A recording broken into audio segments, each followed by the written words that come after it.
ಕೆಲವೇ ಕ್ಷಣಗಳಲ್ಲಿ 6 ಮಂದಿ ನಕ್ಸಲರು ಸರೆಂಡರ್ ಆಗುವವರಿದ್ದಾರೆ. ಮುಖ್ಯಮಂತ್ರಿಗಳ ಸಮ್ಮುಖದಲ್ಲೇ ಈ ಶರಣಾಗತಿ ಕಾರ್ಯಕ್ರಮ ನಡೆಯಲಿದೆ.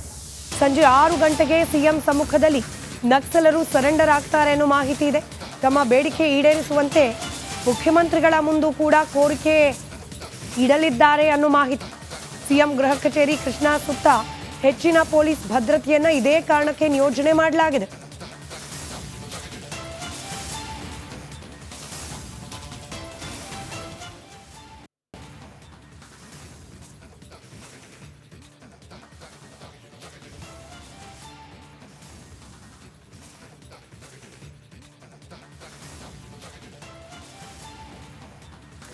ಇವತ್ತು ಬೆಳಗಿನವರೆಗೂ ಆಕ್ಚುಲಿ ಪ್ಲಾನ್ ಇದ್ದಿದ್ದು ಚಿಕ್ಕಮಗಳೂರಿನಲ್ಲೇನೆ ಪೊಲೀಸರ ಸಮ್ಮುಖದಲ್ಲಿ ಸರೆಂಡರ್ ಆಗ್ತಾರೆ, ನಂತರದಲ್ಲಿ ನ್ಯಾಯಾಲಯಕ್ಕೆ ಹಾಜರುಪಡಿಸಲಾಗುತ್ತೆ ಈ 6 ಮಂದಿ ನಕ್ಸಲರನ್ನ ಅಂತೇಳಿ.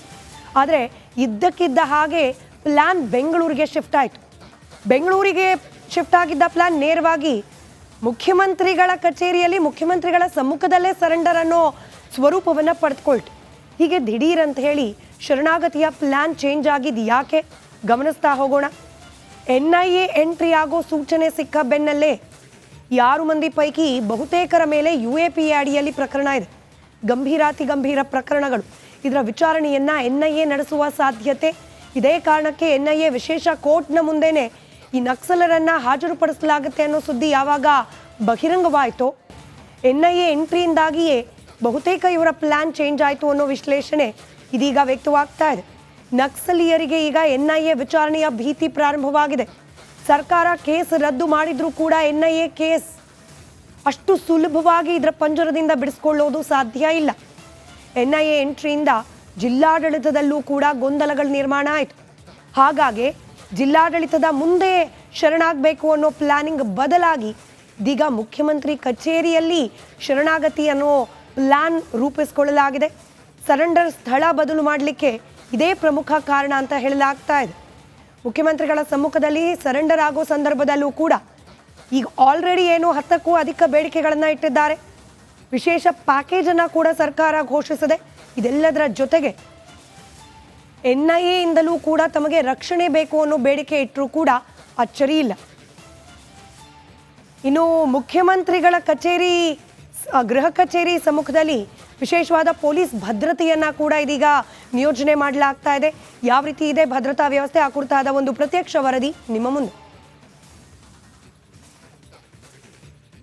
ರಾಜ್ಯದಲ್ಲಿರುವ ನಕ್ಸಲರು ತಮ್ಮ ಕಾರ್ಯಗಳನ್ನು ನಿಲ್ಲಿಸಿ ಮುಖ್ಯವಾಹಿನಿಗೆ ಬರಬೇಕು ಅಂತ ಕರೆ ಕೊಟ್ಟಂತ ಸಿದ್ದರಾಮಯ್ಯರವರ ಮಾತನ್ನ ಒಪ್ಪಿಕೊಂಡಂತ 6 ಜನ ನಕ್ಸಲರು ಈಗ ಮುಖ್ಯವಾಹಿನಿಗೆ ಬರಲು ಒಪ್ಪಿರುವಂಥದ್ದು. ಅದರ ಜೊತೆಗೆ ಪೊಲೀಸರಿಗೆ ಶರಣಾಗ್ತೇವೆ, ಅದರ ಜೊತೆಗೆ ಒಂದಿಷ್ಟು ಕಂಡೀಷನ್ಸ್ ಅನ್ನ ಈಡೇರಿಸಬೇಕು. ಆ ಒಂದು ಕಾರಣದಿಂದ ನಮ್ಮನ್ನ ಮುಖ್ಯಮಂತ್ರಿ ಸಿದ್ದರಾಮಯ್ಯರವರ ಮುಂದೆ ಹಾಜರುಪಡಿಸಿ ಅಂತ ಮನವಿಯನ್ನ ಇಟ್ಟಿರೋದ್ರಿಂದ ಇವತ್ತು ಗೃಹ ಕಚೇರಿ ಕೃಷ್ಣಾದಲ್ಲಿ ಅವರನ್ನ ಹಾಜರುಪಡಿಸಲಾಗುತ್ತೆ. ಸಂಜೆ ಸುಮಾರು 6 ಗಂಟೆ ವೇಳೆಗೆ ಅವರನ್ನ ಹಾಜರುಪಡಿಸುವಂತ ಸಾಧ್ಯತೆ ಇರೋದ್ರಿಂದ ಸದ್ಯದ ಮಟ್ಟಿಗೆ ಕ್ಯಾಮರಾ ಪರ್ಸನ್ ಮಧು ನಿಮಗೆ ತೋರಿಸ್ತಾ ಇದ್ದಾರೆ. ಗೃಹ ಕಚೇರಿ ಕೃಷ್ಣಾದ ಮುಂಭಾಗದಲ್ಲಿ ಇರುವಂತಹ ಸೆಕ್ಯೂರಿಟಿ ಮತ್ತಷ್ಟು ಬಲಪಡಿಸಲಾಗಿರುವಂಥದ್ದು. ಸಾಮಾನ್ಯ ದಿನಕ್ಕಿಂತ ಹೆಚ್ಚಿನ ಪೊಲೀಸ್ ಸಿಬ್ಬಂದಿಯನ್ನ ನಿಯೋಜನೆಗೊಳಿಸಲಾಗಿರುವಂಥದ್ದು. ಇದರ ಜೊತೆಗೆ ಇನ್ನು ಕೆಲವೇ ಗಂಟೆಗಳಲ್ಲಿ ಹೆಚ್ಚಿನ ಪೊಲೀಸ್ ಸಿಬ್ಬಂದಿ ಬರುವಂತಹ ಸಾಧ್ಯತೆ ಹಾಗೂ ನಿರೀಕ್ಷಣೆ ಈ ಸದ್ಯದ ಮಟ್ಟಿಗೆ ನೋಡಲಾಗ್ತಿರುವಂಥದ್ದು. ಸೊ ಈಗಷ್ಟೇ ಹಾಸನದಿಂದ ಆ ನಕ್ಸಲರನ್ನ ಕರೆದುಕೊಂಡು ಬರ್ತಿರುವಂತಹ ವಾಹನಗಳು ತೆರಳಿದ್ದಾವೆ. ಇಲ್ಲಿಗೆ ಬರೋದಕ್ಕೆ ಸುಮಾರು 3 ಗಂಟೆಗಳ ಕಾಲ ಸಮಯ ಹಿಡಿಯುವಂತಹ ಸಾಧ್ಯತೆ ಇರುವಂಥದ್ದು.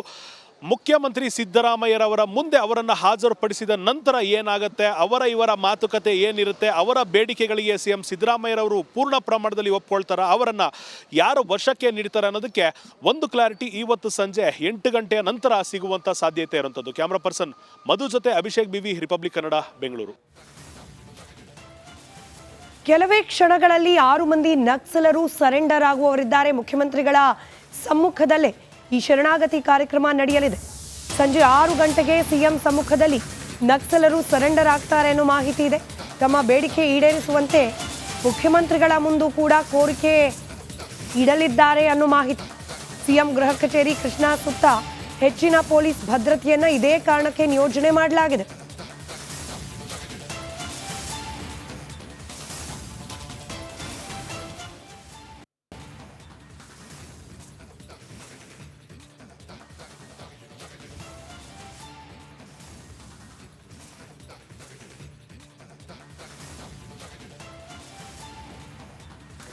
ಇವತ್ತು ಬೆಳಗಿನವರೆಗೂ ಆಕ್ಚುಲಿ ಪ್ಲಾನ್ ಇದ್ದಿದ್ದು ಚಿಕ್ಕಮಗಳೂರಿನಲ್ಲೇನೆ ಪೊಲೀಸರ ಸಮ್ಮುಖದಲ್ಲಿ ಸರೆಂಡರ್ ಆಗ್ತಾರೆ, ನಂತರದಲ್ಲಿ ನ್ಯಾಯಾಲಯಕ್ಕೆ ಹಾಜರುಪಡಿಸಲಾಗತ್ತೆ ಈ 6 ಮಂದಿ ನಕ್ಸಲರನ್ನ ಅಂತೇಳಿ.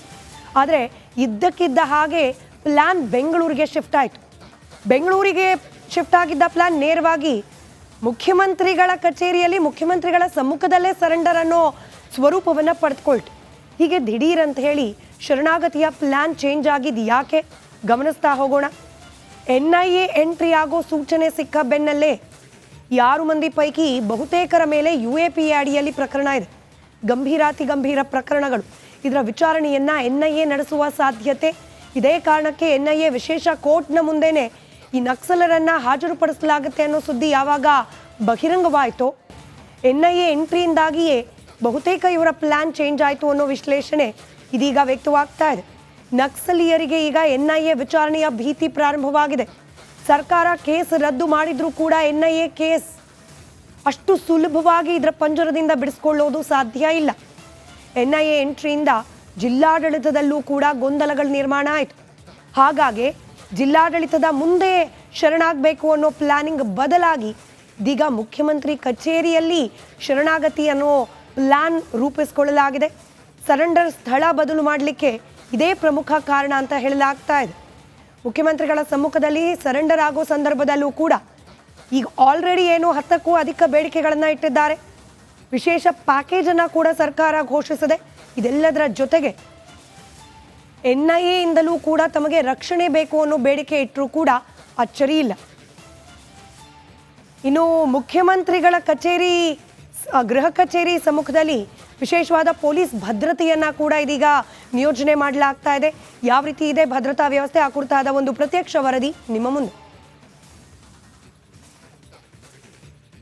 ರಾಜ್ಯದಲ್ಲಿರುವ ನಕ್ಸಲರು ತಮ್ಮ ಕಾರ್ಯಗಳನ್ನು ನಿಲ್ಲಿಸಿ ಮುಖ್ಯವಾಹಿನಿಗೆ ಬರಬೇಕು ಅಂತ ಕರೆ ಕೊಟ್ಟಂತ ಸಿದ್ದರಾಮಯ್ಯರವರ ಮಾತನ್ನ ಒಪ್ಪಿಕೊಂಡಂತ 6 ಜನ ನಕ್ಸಲರು ಈಗ ಮುಖ್ಯವಾಹಿನಿಗೆ ಬರಲು ಒಪ್ಪಿರುವಂಥದ್ದು. ಅದರ ಜೊತೆಗೆ ಪೊಲೀಸರಿಗೆ ಶರಣಾಗ್ತೇವೆ, ಅದರ ಜೊತೆಗೆ ಒಂದಿಷ್ಟು ಕಂಡೀಷನ್ಸ್ ಅನ್ನ ಈಡೇರಿಸಬೇಕು. ಆ ಒಂದು ಕಾರಣದಿಂದ ನಮ್ಮನ್ನ ಮುಖ್ಯಮಂತ್ರಿ ಸಿದ್ದರಾಮಯ್ಯರವರ ಮುಂದೆ ಹಾಜರುಪಡಿಸಿ ಅಂತ ಮನವಿಯನ್ನ ಇಟ್ಟಿರೋದ್ರಿಂದ ಇವತ್ತು ಗೃಹ ಕಚೇರಿ ಕೃಷ್ಣಾದಲ್ಲಿ ಅವರನ್ನ ಹಾಜರುಪಡಿಸಲಾಗುತ್ತೆ. ಸಂಜೆ ಸುಮಾರು 6 ಗಂಟೆ ವೇಳೆಗೆ ಅವರನ್ನ ಹಾಜರುಪಡಿಸುವಂತ ಸಾಧ್ಯತೆ ಇರೋದ್ರಿಂದ ಸದ್ಯದ ಮಟ್ಟಿಗೆ ಕ್ಯಾಮರಾ ಪರ್ಸನ್ ಮಧು ನಿಮಗೆ ತೋರಿಸ್ತಾ ಇದ್ದಾರೆ. ಗೃಹ ಕಚೇರಿ ಕೃಷ್ಣಾದ ಮುಂಭಾಗದಲ್ಲಿ ಇರುವಂತಹ ಸೆಕ್ಯೂರಿಟಿ ಮತ್ತಷ್ಟು ಬಲಪಡಿಸಲಾಗಿರುವಂಥದ್ದು. ಸಾಮಾನ್ಯ ದಿನಕ್ಕಿಂತ ಹೆಚ್ಚಿನ ಪೊಲೀಸ್ ಸಿಬ್ಬಂದಿಯನ್ನು ನಿಯೋಜನೆಗೊಳಿಸಲಾಗಿರುವಂಥದ್ದು. ಇದರ ಜೊತೆಗೆ ಇನ್ನು ಕೆಲವೇ ಗಂಟೆಗಳಲ್ಲಿ ಹೆಚ್ಚಿನ ಪೊಲೀಸ್ ಸಿಬ್ಬಂದಿ ಬರುವಂತಹ ಸಾಧ್ಯತೆ ಹಾಗೂ ನಿರೀಕ್ಷಣೆ ಈ ಸದ್ಯದ ಮಟ್ಟಿಗೆ ನೋಡಲಾಗ್ತಿರುವಂಥದ್ದು. ಸೊ ಈಗಷ್ಟೇ ಹಾಸನದಿಂದ ಆ ನಕ್ಸಲರನ್ನ ಕರೆದುಕೊಂಡು ಬರ್ತಿರುವಂತಹ ವಾಹನಗಳು ತೆರಳಿದ್ದಾವೆ. ಇಲ್ಲಿಗೆ ಬರೋದಕ್ಕೆ ಸುಮಾರು 3 ಗಂಟೆಗಳ ಕಾಲ ಸಮಯ ಹಿಡಿಯುವಂತಹ ಸಾಧ್ಯತೆ ಇರುವಂಥದ್ದು.